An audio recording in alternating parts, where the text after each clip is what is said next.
Oh, we got betrayed by childhood friends? Yo, he already replaced his childhood friend? That's insane. The people in the back are absolute dicks. Oliver as a character, it's just more of like, it's been 8 years, you're holding us down, I have to do what's good for me. Like, people ain't gonna like it, but he's not really that unreasonable. Oh, they abandoned the girl. She just joined us today, so I mean, once again, one thing about this show that's already interesting, the characters' mindsets are actually fairly realistic. If I would have stayed behind to try to save her, we all would have died. I'm obviously going to value the people that are my friends and I've known longer. Dick thing to say, but most people put in his shoes probably would do the same, or they would die trying. Not saying it's right, but realistically not unreasonable. This Banished Heroes show is already much better the most Banished Heroes shows I watched from this past year, and I'm already seeing Reddit and the worst places online say it's the most mid show. This community gonna send me to an early grave. If you dig this far in the video though, make sure you drop a like, share, support, subscribe if you're new around here, and Patrons where you can catch my full live reactions to this and everything else I'm gonna be watching this upcoming season.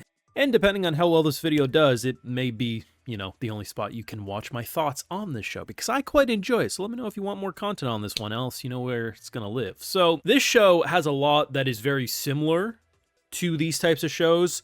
Hero, who's clearly going to be one of the strongest, if not the strongest characters in the world, gets tossed away from his party. This betrayal is different though, because it comes from his childhood best friend. But the big thing about the show that I really like is that the writing feels a lot more genuine and believable and realistic than I often see. So of course, you're going to have some of the more cliches, like here's cute girl gets saved, probably going to fall in love. Oh, she has a sister, probably going to fall in love, right? But the things that are really nice about this show is stuff like this. So this man here, Oliver, is his childhood best friend, dude who he's been in a party with for like 8 years. This is considered the hero's party, right? So ultimately in this world, they are divided into roles. Your swordsmen, your tanks, your mages, your support, blah, blah, blah. Now, RMC is what's known as a jack of all trades. So he can do a lot of things, but he can't master anything. And being in a hero's party, all S ranks, having someone who may be an A rank swordsman or an A rank enchanter, it's not going to cut it out. And after 8 years, essentially, probably because of the people behind him who didn't really like our boy, says, we have to let you go. He doesn't stab him in the back literally, just, you know, figuratively. And I get the betrayal, I get the resentment, but when you take a step back and look at it realistic, don't look at this as an anime show to watch. Okay, you are the hero's party, you need an enchanter who can actually get the job done. And later in the episode, they do talk about party formations and how everyone looks at party formations in the current day. They don't need another swordsman, which is what our boy wants to do. They need an enchanter, and his enchanting magic isn't good enough after seeing what an S rank is supposed to be able to do. Now, it's not to say our boy doesn't have every right to feel crushed and betrayed, but when you do look at it not as an anime story where, of course, they're going to feel regret when they see our boy doing some crazy stuff in the future and realize they let someone very talented get away.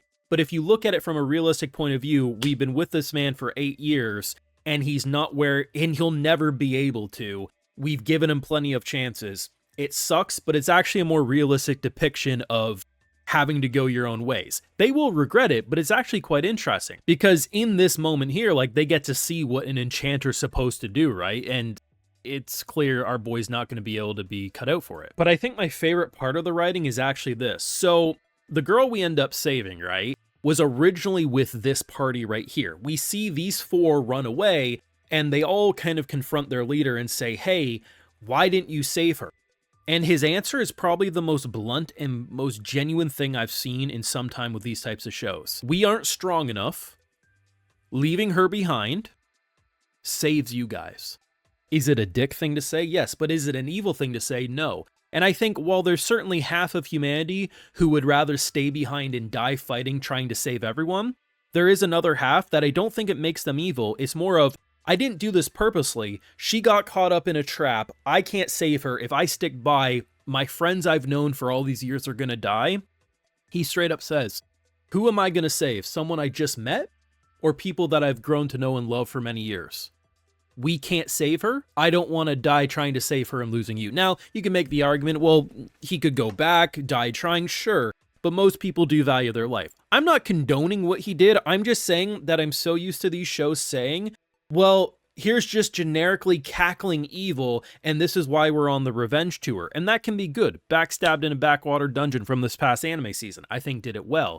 But this is actually incredibly refreshing, and you don't see it.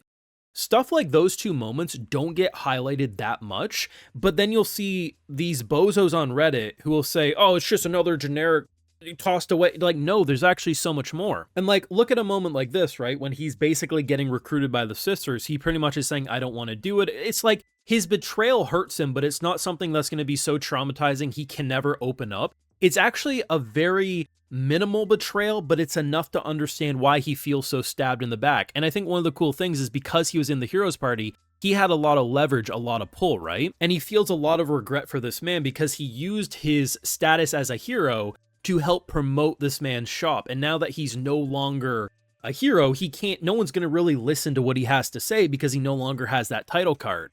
And he feels a lot of regret, but he ends up feeling a lot of emotion when this man, no matter how much he says, I can't help you anymore, he basically is patting him on the back saying, I appreciate all you've done for me. Why would I feel offended? Like, there's actually a lot of heart to this show. I'm sure people are going to bitch about the 3D. There is obviously 3D, and when you freeze it like this, you can notice the character models. But honestly, I thought the trailer made the 3D look a lot worse, but in motion, it actually works pretty well for me. So, the action from what I've seen looks fun. The opening, I think, is what it was at the end of the episode. It teases some dragon fights and the like. I think this is going to be an actually really fun show to follow. Now, I'm not saying this is going to be the jack of all trades anime where it does a little bit of everything, not perfectly, but enough to be enjoyable. But I do think with what they've already established in the first episode, the pacing of the first episode showed a lot of slice of life, some action, and actually got me to understand. And if you watched my the first video I did on Banished Court Magician from the previous season, I ended up liking that show by the end quite a bit. But the intro episode had no hook. It didn't really make me care about characters or why I should watch. But I just tried more because I said, well, it's my job, we'll try it for another week. And I'm glad I did. This show immediately has a hook. I like the MC. I like that he actually has emotion. He's not overly emotional, but he's not overly edgy. He's a normal dude with normal feelings. And the way who are the antagonists, like I'm not saying the heroes party, the girl and the other knight aren't complete douchebags and probably like generically shitty. But his friend who betrayed him does not come across as just this horrible person, but he's looking at it realistically. It's a fumble, but it's realistic. Abandoning someone you just met in favor of saving yourself and your friends? Shitty, but realistic.